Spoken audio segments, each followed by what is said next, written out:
Welcome back to learning how to speak in English. Good morning, this is Dr. Arias Maurya, helping you out to get a better understanding of English language and also enable you to speak fluently, confidently, and effectively, and with a great authority and command in a certain situation. Guys, before I proceed, I must tell you that there are certain things which are very important for speaking to help speaking power. And the first and foremost thing is vocabulary. आप सोचते होंगे कि बोला कैसे जाए, तो बोलने के लिए कुछ सेंटेंसेस को चुन करके हम नहीं बोल सकते, याद करके ऐसे बोल। एक किताब छपी थी रैपिडेक्स इंग्लिश किताब महल से, और कहा जाता है कि ये बहुत बिकी हिंदुस्तान में, और सब लोग जो है उसको ख़रीदे। उसमें है कि कैसे बोला जाता है, प्रश्न है उत्तर है, प्रश्न है उत्तर है। बिकी तो लाखों लाख कापी बिकी किताब महल की, और वो जो पब्लिशर था वो तो कहाँ से कहाँ चला गया, लेकिन अंग्रेज़ी किसी को उससे किसी ने भी अंग्रेज़ी उससे सीखी नहीं। ये है तो हमारे देश में इसी तरह से होता है, ये प्रोपेगेंडा होता है सीखने का। जो रियल चीज़ है सीखना, तो उसमें मेहनत लगती है, जिससे लोग भाग जाना चाहते हैं, उससे भाग जाना चाहते हैं। जैसे अगर मैं बताऊं, कल मैं एक पढ़ा रहा था कुछ चीज़ें, तो जैसे बॉयंट मूड, तो कुछ डिफ़िकल्ट वर्ड्स आते हैं, तो शुरू में बच्चे वो नहीं सोचते हैं कि डिफ़िकल्ट है तो उसको क्यों सुने, नहीं समझ में आ रहा, स्किप कर जाते हैं। ऐसा नहीं करो। पढ़ाई लिखाई या बोलना कुछ भी चीज़ है, ये एक सीरियस चीज़ होती है, इसमें इजीली नहीं आता, इसको सीखना पड़ता है बाबू, और सीखने के साथ साथ जो है इसको मेहनत भी करना पड़ता है। देखो, इसलिए मैंने बहुत से ग्रामर के जो है वीडियोज़ बनाए, और वो इस तरह के का वीडियो नहीं है जैसे दूसरे लोग बनाते हैं कि 2 लाइन पढ़ाया और इसके बाद जो है उसको पॉलिश किया और इजी किया और बच्चे आकर्षित हो गए। ऐसे नहीं, ये जो पढ़ाई लिखाई है वो एक गंभीर चीज़ है, कठिन भी है।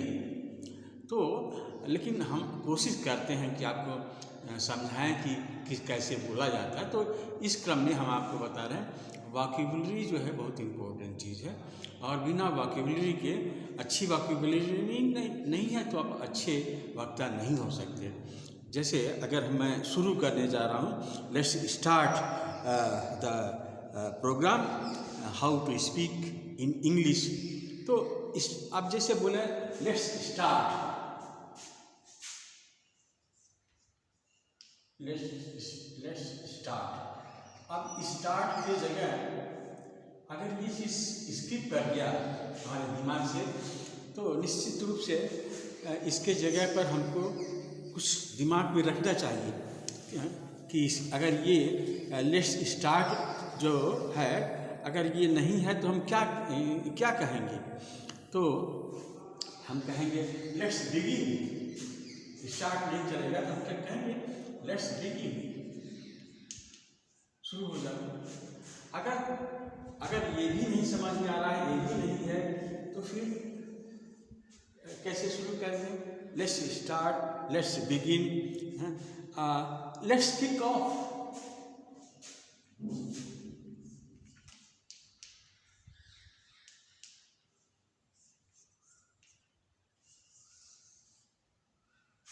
अगर ये भी नहीं आया तो क्या कहेंगे, लेट्स गेट स्टार्टेड।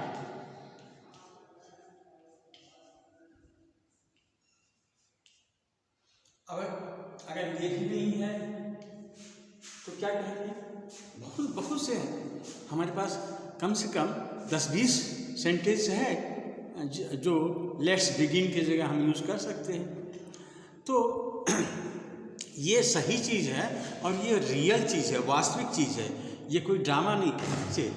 अगर आपको ये चीज़ अगर यही समझ में आ जाए तो आप अंग्रेज़ी सीख जाओगे। आप बिना शब्दकोश के सीखना चाहते हो अंग्रेजी और सेंटेंस रट करके सीखना चाहते हो तो ऐसा संभव नहीं है। तो आप जो है आज मैं ये बताऊंगा कि vocabulary, how vocabulary is useful for powerful speech. आप एक अच्छे वक्ता हो उस और वोकैबुलरी कैसे काम आती है तो हमने अभी बताया। जस्ट अगर let's start, let's begin, let's kick off, let's get started, अभी तो मैं बता दिया 5 तरह से ऐसे बोल सकते हैं और भी बता रहे हैं। Let's lunch,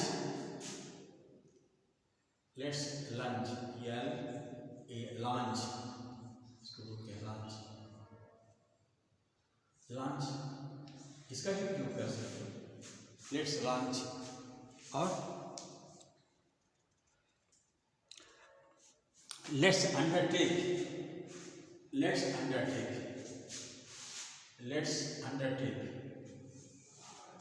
take up,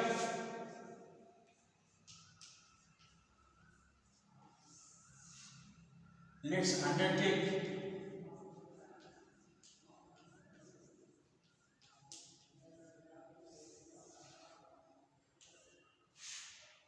let's set off, set out,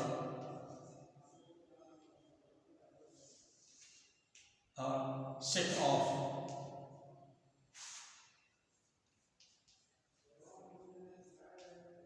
अब देखो, अगर हमको कहना है कि अब मैं प्रोग्राम शुरू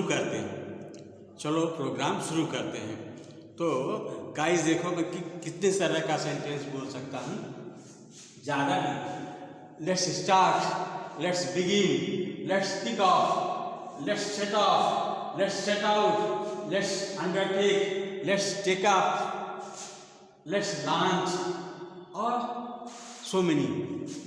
तो ऐसे यही चीज़ है अंग्रेजी बोलने में, यही चीज़ है जो आपको नहीं आती है, वो है फर्स्ट है वोकैबुलरी। जेन आइंस्टीन का नाम आपने सुना होगा। जेन आइंस्टीन जो है एक महिला लेखिका थी, नॉवेल लिखती थी अंग्रेजी में। तो उस समय जैसे हिंदुस्तान में बच्चियों को पढ़ने नहीं दिया जाता है, उस समय उसके लिए भी था कि वो जो है लिखती थी वो छिपा करके, किसी को बताना नहीं है, समाज को दिखाना नहीं है कि हम लिख रहे हैं। और नावल तो और ख़राब माना जाता, आज से नहीं, करीब रोमांटिक केस की बात है, 300 साल पहले की बात बता रहा हूँ। तो वो कहती है कि if you read hundreds of books, the words will flow to you like a river. If you go on with hundreds of books, words automatically come to you like a flow of river. जैसे एक बहाव होता है, शब्दों का बहाव। जब तक आपके पास शब्दों का बहाव नहीं होगा तब तक आप बोल नहीं सकते। आप एक लाइन बोल लीजिए तो अगर मान लीजिए वो भूल गया तो आप दूसरा बोल ही नहीं सकते। लेकिन अगर जब आता है, एक बार नहीं 10 बार बोलोगे, 10 तरह से बोलोगे, ये आपकी खासियत होनी चाहिए बोलने में। और इसीलिए मैं यहाँ खड़ा हूँ इसलिए कि आपको बता सकूँ कि कितने ढंग से बोला जाता है। बोलने को तो बहुत सब बता रहे हैं, लेकिन हमसे आप जानिए कि बोलने के लिए वोकैबुलरी बहुत इम्पोर्टेंट है। और मैंने उदाहरण दिया कि आप जो है इन सारे तरीक़ों का यूज़ कर सकते हो।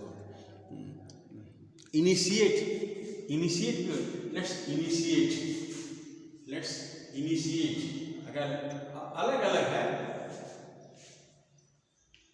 इनिशिएट मतलब पहली बार शुरू करना, इनिशिएट मतलब पहली बार शुरू करना। तो लेट्स बिगिन का अब आपको कितने तरह से होता है? 1 2 3 4 5 6 7 8 9 10 10 तरह से बताया। चलो शुरू करते हैं। 10 तरह से आपको बताया। अब आप देखिए इसको मिटा देते हैं। Just I love it. अब जैसे कोई चीज़ है, खुशी की चीज़ है, जैसे खुशी है, आई एम हैप्पी, ठीक है, आई एम हैप्पी। अब हैप्पी आप भूल गए तो उसके जगह पर क्या क्या लिख सकते हो? हैप्पी की जगह क्या क्या लिख सकते हो? हैप्पी की जगह जो आप चीज लिख सकते हो, चीयरफुल, चीयरफुल।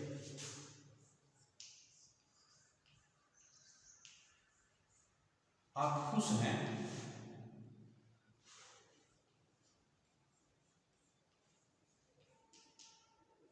आप खुश हैं, इसके जगह you are cheerful, you are cheerful. ये तो आप सब में कॉमन रहेगा, आप इसी को देखिए, यू आर चीयरफुल नहीं। और आप खुश हैं, हैप्पी भी लिख सकते हो, you are happy, you are happy. और क्या लिख सकते हो? यू आर डिलाइटेड,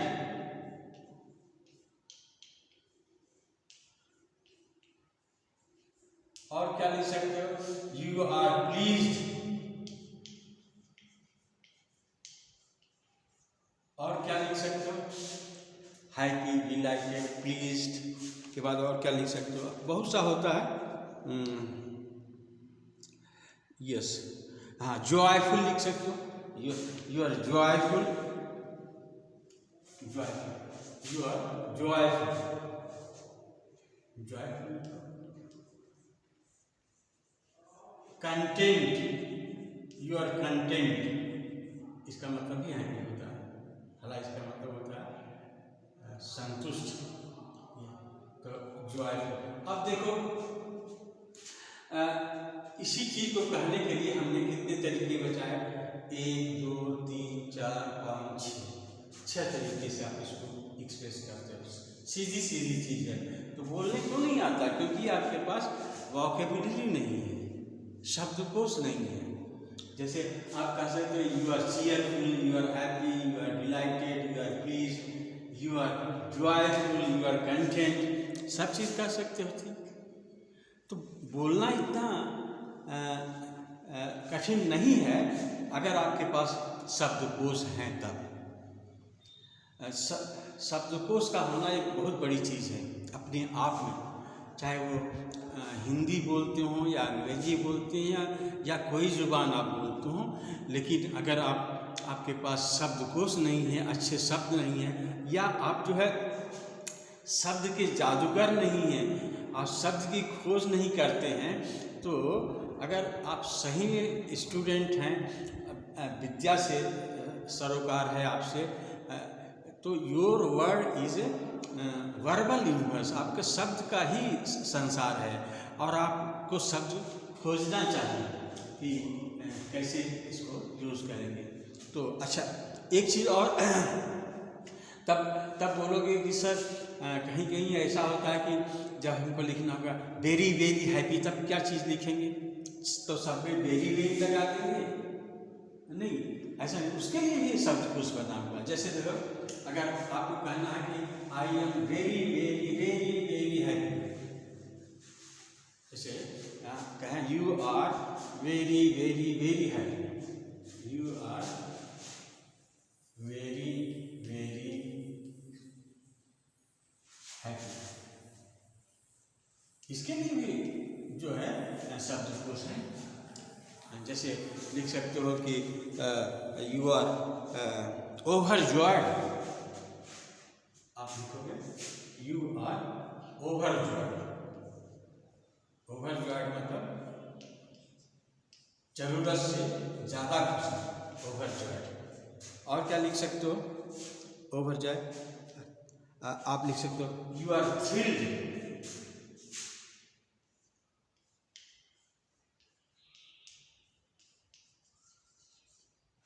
और जॉन किस्ट का एकैस्टिक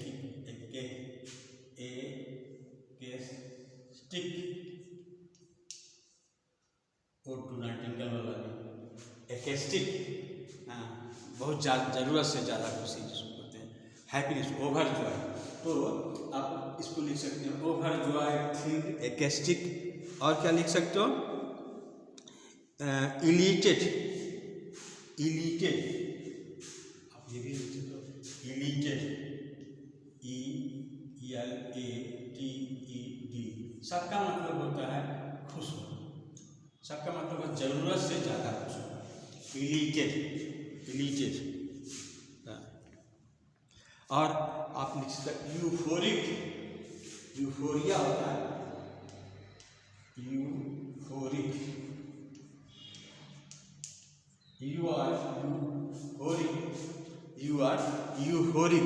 यूफोरिक मतलब होता है जरूरत से ज़्यादा खुश होना। तो आप इसको लिख सकते हैं ओवर जॉय।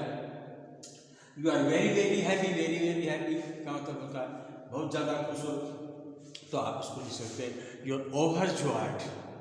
आप इसको लिख सकते हैं you are thrilled, you are ecstatic, you are elated, you are euphoric. ऐसे आप एक्सप्रेशन कर सकते हो। इसी तरह से अगर आपको दुख का से सेंस रखना है, दुख से सेंस रखना, तो उसके लिए भी वोकैबुलरी की ज़रूरत होती है। उसके लिए भी आपको इसी तरह से वोकैबुलरी रखना। जैसे आप थोड़ा सा बताते हैं कि दुख के लिए जो आप कर सकते हो, वो अनहैप्पी, अनहैप्पी मतलब दुख होता है, सैड होता है, सैड, जैसे you are sad,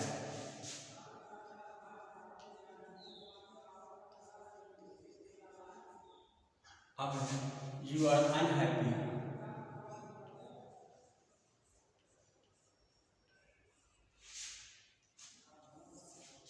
you are melancholic,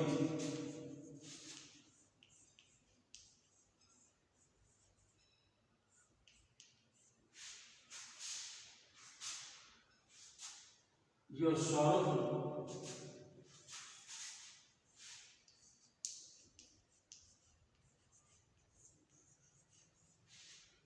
you are dismal,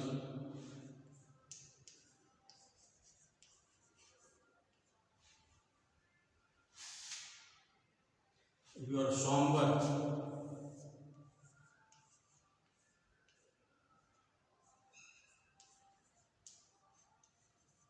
ये सबका मतलब होता है दुख। इन सबों का मतलब होता है दुख होता है। अब आप जो है इसको कैसे यूज करो, ऐसे आप जनरल सेंस में कह दीजिए तो सब में सबका अर्थ यही होता है।